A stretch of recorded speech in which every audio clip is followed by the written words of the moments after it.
তো হ্যালো সবাইকে, good morning. আশা করছি তোমরা সবাই খুব ভালো আছো আর আমিও কিন্তু বেশ ভালো আছি। তো চলো তাহলে আজকে ভিডিওটা স্টার্ট করা যাক। সো আজ সারাদিনে আমি কী কী করি সেগুলো তোমাদের সাথে শেয়ার করবো, তো তোমরা দেখতে থাকো। আর আমি যেহেতু ডেলি ব্লগ শ্যুট করছি, তো সে কারণে সকালবেলা থেকে আমি স্টার্ট করি, যেটা তোমরা জানো। আর যেহেতু এখন বর্ষাকাল, আর সে কারণে সেরকম একটা বেরোনো হচ্ছে না, সে কারণে বাড়ির মধ্যে যা মাথায় আসছে সেই সমস্তই ভিডিও করছি। কি করব, একটু বর্ষাকালটা একটু কমুক, বৃষ্টি বৃষ্টি একটু কমুক, তারপরে বেরোবো, তখন ঘুরতে যাব চারিদিকে, তখন আবার না হয় সুন্দর সুন্দর ভিডিও আসবে। সো আজকে কিন্তু আমি একটা দারুণ জিনিস বানাবো, সেটা হচ্ছে গিয়ে, যেহেতু আমার একটা চুড়ির বাক্স আমি কালার করেছি, সেটা তোমাদের সাথে দেখালাম।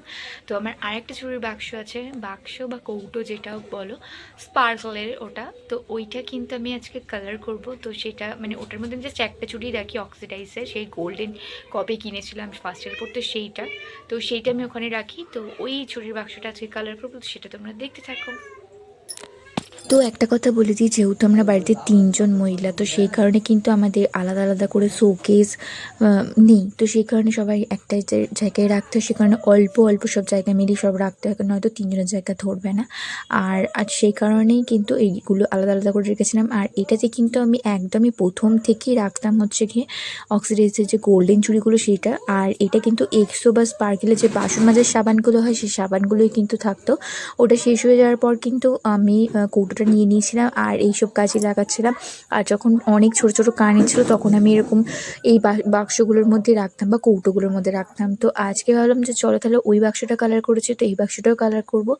আর এটাতে আমি কোনো রকম কোনো কিছু প্রাইমার ইউজ করিনি, কারণ এটাতে একদম পুরো ইয়েলো কালার রয়েছে। যেহেতু এক কালারের রয়েছে, তো সেই কারণে আমি এর ওপরে আর কোনো এক্সট্রা করে কালার দিইনি।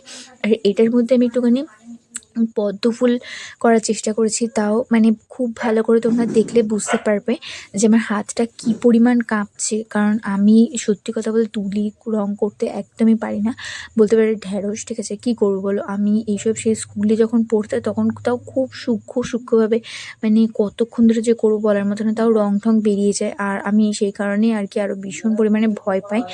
আর এটা যদি প্যাস্টেল কালার হতো, তো সেই মানে অন্য কোনো মানে হতো না। আর যেহেতু এটা তুলির রং, তো প্রচণ্ড ভয়ই লাগছিল। তো যাই হোক, তো তারপরে কিন্তু এগুলো আমি কোনো রকম কোনো জায়গা থেকে ডিজাইনটা মাথায় থেকে বের করেছি, দেখিনি কোথাও থেকে। আমি যেটা মনে হয়েছে সেটাই করেছি। আর যখন আমি ক্যামেরা অন করি না, সমস্ত কিছু আমার মাথা থেকে আউট হয়ে যায়। আর এই সমস্ত কিছু আমি না, এই জিনিসগুলো করবার আগে আমি অনেক রকম ভিডিও বা ফটো দেখেছি, তারপর মাথায় আনি যে এটা করব। কিন্তু বিশ্বাস করো, যখনই আমি ক্যামেরাটা অন করি, আমার সব কিছু একদম ভুলে পুড়িয়ে খেয়ে নিই আমি, কি বলবো আর। তো যাই হোক, তো তারপরে আমি কিন্তু এখানে ভিডিওটা ফার্স্ট করে দিয়েছি। আমার হাতটা এতটাও মোটেই চলছিল না। আর এইভাবে তো মানে আমি করব তুলির রং, এটা তো ভাবতেই পারা যায় না। আর তারপরে কিন্তু এভাবে করে কিন্তু কমপ্লিট করে দিয়েছিলাম। তারপরে চলেছিলাম ঢাকনাটা। আর ঢাকনাটা আমি কী কালার করব কী কালার করব, তারপর করতে করতে মাথায় এলো একটা পদ্ম ফুলই করি।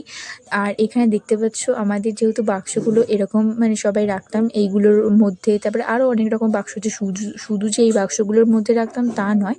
তো সেই কারণে এখানে দেখো লেখাও রয়েছে চুড়ি অক্সিডাইজ, আর এটা আমার হাতের লেখা। আর এটা কিন্তু আমার, যেহেতু সে কারণে লিখে রেখেছিলাম। তো যাই হোক, তো তারপরে কিন্তু এখানে পদ্ম ফুলটা এখানে আস্তে আস্তে ধীরে ধীরে করতে যাচ্ছিলাম। তাও দেখো, খুব ভালো করে দেখলে বুঝতে পারবে, একটু কোনো দিকটা ছোট হয়ে যাচ্ছে, কোনো দিকটা বড় হয়ে যাচ্ছে, কোনো দিকটা লেগে যাচ্ছে, মানে এরকম কি করব। তো যাই হোক, তো তারপরে কিন্তু এখানে অনেক ধীরে সুস্থে ভাবলাম যে ঢাকনাটা অনেকটাই সুন্দর করব। মানে যেরকম সাইডটা করেছি তার থেকে কিন্তু বেশি সুন্দর করার চেষ্টা করব। কিন্তু তারপরে ঠিক আমি এই রকম মানে কোনো আর ডিজাইন না পেয়ে আমি কিন্তু সব আলফাল ডিজাইন করেছি। সত্যি কথা বলতে মানে লোকে না আমাকে যখন ওই তুলির রং যখন দেখে, আর আমার যখন মেহেন্দি দেখে, তখন সত্যি কথা বলতে সবাই অবাক হয়েছে যে তুই একটা মেহেন্দি আর্টিস্ট হয়ে তুই এরকম করেছিস, এরকমই একটা বলে। কিন্তু কী করবো, সবার হাতে তো সব কিছু সমান হয় না।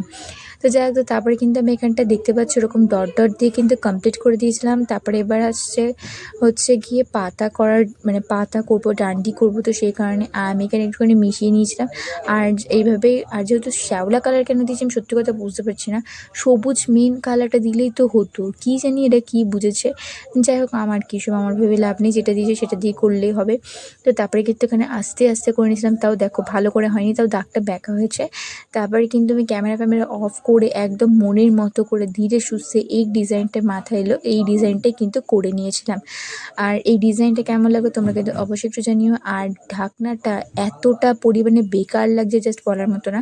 ফার্স্টে কিন্তু মনে হচ্ছিলো হ্যাঁ বেকার বেকার লাগছে, যতটা কৌটোটা হয়েছে ততটা ঢাকনিটা মোটেই ভালো লাগেনি। তারপর কিন্তু রূপম এসে আমাকে বললো যে আরও সুন্দর সুন্দর আঁকা থাকতে তুই এইসব এঁকেছিস। তারপর ভালো মতো বললো যে অন্য ডিজাইন ভাব তাহলে পারবি। তারপরে বললাম যে হ্যাঁ ঠিকই তো বলেছে কথাটা। আর ও কিন্তু আমার এখানে রিং লাইটটা যে খারাপ হয়ে গেছিলো, খারাপ মানে হচ্ছে যে জ্বলছে না, পাওয়ার সেরকম নেই, দবদব করছে, তো সেটা কিন্তু ঠিক করার চেষ্টা করছিলো। আর ও কিন্তু পাট করে খুলে সমস্ত রকমের অনেকবার ধরেই চেষ্টা করছিল। দেখো ছেলে মানুষ মানেই কিন্তু সত্যি কথা ওরা ইলেকট্রিকের ব্যাপার জানে। আর এটা খোলার পরে এটা এইরকম দেখতে লাগছিলো। তারপর আমাকে আবার রূপম বলছিল কি যে মাঝখানে একটুখানি ধর, তাহলে তো পুরো শর্ট খাবে। আমি বলছি না কোনো দরকার নেই। তারপরে কিন্তু এখানটায় দেখো যে মানে কোনো রকম পরিবর্তন হয়নি, আসলে লাইটটা খারাপ হয়ে গেছে, তাহলে আর কী করে ঠিক হবে, তাই না? আর সামনে থেকে যতটা ভালো লাগছে দূরে নিয়ে গেলে আর একদমই দেখা যাচ্ছে না। তো যাই হোক, তারপরে কিন্তু আমি দুপুরবেলা একটুখানি ঘুমিয়ে পড়েছিলাম। দেন ঘুম থেকে ওঠার পরে আমি একটা সুন্দর মেহেন্দি করে নিয়েছিলাম হাতে, জাস্ট তোমরা দেখো। আর প্রত্যেকবারের মতো আজকে কিন্তু আমি কোনো ফাঁকিবাজি ডিজাইন করিনি, আমি আজকে কিন্তু একদম ধৈর্য ধরে করেছিলাম। আর এই ডিজাইনটা একদম ইউনিক, ঠিক আছে, আনকমন। কেমন হলো বা কেমন লাগলো ডিজাইনটা তোমরা কিন্তু অবশ্যই জানিও। আর এটা হচ্ছে কি সৌমেনদের ভাইরাল জায়গা, যেখানে আমি কোনো কিছু জিনিস বানানোর পর আমি দৌড়ে এখানেই আসি এত সুন্দর ব্যাকগ্রাউন্ড দেখে। সেই কারণে এখানটা একটুখানি শ্যুট করতেই আসি সবসময়। আর এই জায়গাটা সত্যি খুব সুন্দর লাগে। তারপর কিন্তু আমি এখানে বাড়ি চলেছিলাম। দেন বাড়ি চলে আসার পরে এখানে আমি একটুখানি খেয়ে নিয়েছিলাম ক্যাডবেরির সাথে কিন্তু একটুখানি কলাও খেয়ে নিয়েছিলাম। আর রূপমের বুদ্ধিটা আমি মাথায় একটু কাজে লাগিয়ে নিয়েছিলাম। আর এটা কিন্তু আমি ভালো করে সাবান দিয়ে ধুয়ে নিয়ে তারপরে এই ডিজাইনটা করেছিলাম, তাও ক্যামেরা অফ করে। মানে ভাবা যায়, সত্যি কথা, মানে এই ডিজাইনটা করে তো আমি জাস্ট অবাক হয়েছি যে এইটা আমি করেছি। আর এটা কিন্তু আমি কোনো পেন্সিল দিয়ে আঁকিনি, ডাইরেক্ট তুলিতে করেছি। মানে এটা তো আমি পুরোপুরি টোটালি শক হয়ে গেছি। আর এর মধ্যে আমি কিন্তু একটুখানি যে ক্রিস্টাল যে আছে সেই ক্রিস্টাল স্টিকারগুলো আমি একটুখানি অ্যাড করে দেবো, যাতে করে এটা বেশি ভালো লাগে। আর ঢাকনিটা করার সময় তারপর আমার কিন্তু মনে পড়লো যে এই যে সাইডে যে রয়েছে সেই সাইডগুলো একটুখানি পাতা পাতা করে দেওয়া উচিত, মানে পদ্ম ফুলের যে পাতাগুলো হয় সেইটাই করে দিয়েছিলাম। মাথায় যা এসছে আমি সেইটাই চালিয়ে দিচ্ছি, কী আর করবো বলো। তো আমার ওইটা শোকাতে আমি এখানে একটুখানি প্র্যাকটিস করে নিয়েছিলাম। আর এটা হচ্ছে কি আমার রাফ খাতা, সেই কারণেই যেন প্র্যাকটিস করেছি জাস্ট। আর অত প্রাইভেসি মেনটেন করিনি বা অত করিনি, মানে প্রাইভেসি মিনস হচ্ছে কি অত একদম ভালো দেখতে লাগবে কিছু, ওরকম কিছু মেনটেন করিনি। জাস্ট প্র্যাকটিস করার কথা, সেই কারণে প্র্যাকটিস করেছি। আর এটা আমার রাফ খাতা এইভাবে করি। আর বাকি যে সমস্ত খাতাগুলো আছে ওগুলোতে সুন্দর মতো করি। আর আশা করছি তোমরা কেউ বুঝতে পারবে না। তো এখানে আমি 10 রকম ডিজাইন করেছি, সব কটা গ্রিড লাইন দেখতে পাচ্ছ। আর এটা কিন্তু কমই করেছি, আরও করার মানে আরও করার দরকার ছিল। অনেক দিন পরে প্র্যাকটিস করলাম যদিও। যাই হোক, তো এইবার নিয়ে নিয়েছি হচ্ছে কি আমি ভার্নিশটা নিয়ে চলে এসেছি আর এই ব্রাশটা নিয়ে চলে এসেছি। এবার এটাকে চলো ভার্নিশ করা যাক। আর এটা একটু গন্ধ শুকিয়ে নিই আমি। কি সুন্দর গন্ধ, ভার্নিশটা জাস্ট দেখো কি সুন্দর দেখতে, পুরো লাল।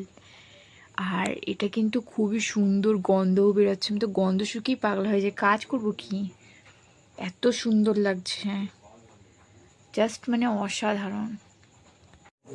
আমার যতবারই এই ভার্নিশের মানে কাজ এসছে বা ভার্নিশ করতে হবে, আমি তো ভার্নিশটা খুলে আগে কাজ করার আগে এতটাই শুকিয়ে নিই বলার মতো না। তারপর ব্রাশটা কিন্তু ইউজ করার পর এরকম নাকে লাগিয়ে নিই। আর নাকের মধ্যে থাকলে কি পুরো ডাইরেক্ট আরও সুন্দর গন্ধটা আসে, জাস্ট অসাম লাগে। এগুলো কিন্তু এখানে ভালো মতনই শুকোচ্ছে।